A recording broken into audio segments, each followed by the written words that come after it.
আন্দোলনে অংশ নেওয়া এই বোনটি কি বলে শুনুন। কত বিচক্ষণ তার চিন্তা শক্তি। এডিটর সাহেব একটু সাউন্ড দেন, জাতি শুনুক। বর্তমান সরকার থেকে শুরু করে সরকারের ঊর্ধ্বতন কর্মকর্তাদের বেফাঁস কথাবার্তায় জাতি শুধু বিভ্রান্তই হয়নি, জাতি এই সরকারের প্রতি আস্থাও হারিয়ে ফেলেছে। আস্থা হারানোর মিছিলে সবচেয়ে বড় ভূমিকা রেখেছে জুনাইদ আহমেদ ঝলক সাহেব।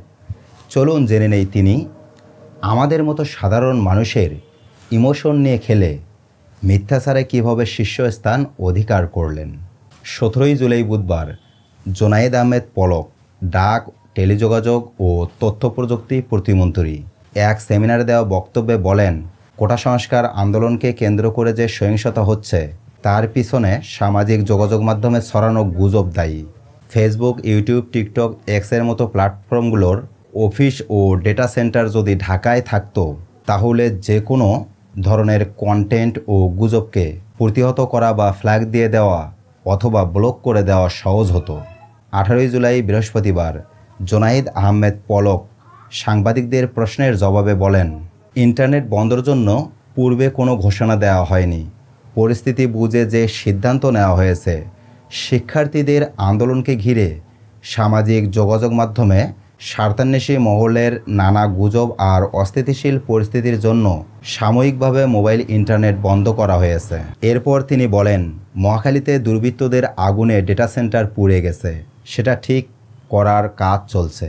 কবে নাগাদ ইন্টারনেট সেবা চালু হবে তা নির্দিষ্ট করে বলা সম্ভব নয়। 22 জুলাই সোমবার জুনাইদ আহমেদ পলক বলেন, ত্রাণ ও পুনর্বাসন অধিদপ্তরের নিচতলার পুরোটা পুড়ে দিয়েছে আর পার্শ্ববর্তী আরেকটি ডেটা সেন্টার আংশিক পুড়িয়ে দিয়েছে এবং 3টি ডেটা সেন্টারের ফাইবার অপটিক্যাল কেবলের রিডান্ডেন্সি সহ পুড়িয়ে দিয়েছে। ফলে আইএসপির 70% সার্ভার সেখানে ডাউন হয়ে গেছে। আমরা বেলা 3টা থেকে ধাপে ধাপে এই পরিস্থিতির কারণে রাত 9টায় ইন্টারনেট বন্ধ করিনি, ইন্টারনেট বন্ধ হয়ে গিয়েছে। 27 জুলাই শনিবার বাংলাদেশ মুঠোফোন গ্রাহক অ্যাসোসিয়েশন এক সংবাদ বিজ্ঞপ্তিতে বলেন, আজ আমরা খাজা ভবন পরিদর্শন করে এবং ভবনের অনেকের সঙ্গে কথা বলে জানতে পারি এখানে কোনো ক্ষয়ক্ষতি হয়নি। একটি বিষয় পরিষ্কার করে বলা দরকার, ডেটা সেন্টার হলো কেবল সার্ভার সংরক্ষণাগার, অর্থাৎ এক প্রকার লকার যেখানে সার্ভার সংরক্ষিত হয়।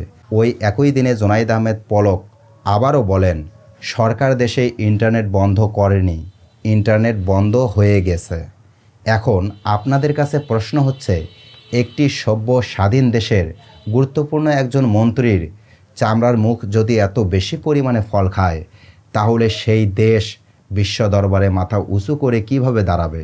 কি হবে এত উন্নয়ন দিয়ে? দেশেরও তো একটা আত্মসম্মান বোধ আছে নাকি? দেশের মান ইজ্জতের 12টা বাজে ছাড়ল এই ঝলক সাহেব। আন্দোলনে অংশ নেওয়া এই বোনটি কি বলে শুনুন। কত বিচক্ষণ তার চিন্তা শক্তি। এডিটর সাহেব একটু সাউন্ড দেন, জাতি শুনুক। আপনারা কি করছেন? ছাত্রদেরকে নিয়ে জেলে রাখছেন, শিক্ষকদেরকে নিয়ে জেলে রাখছেন, ওরা তো ওখানে বিশ্ববিদ্যালয় খুলে বসবে।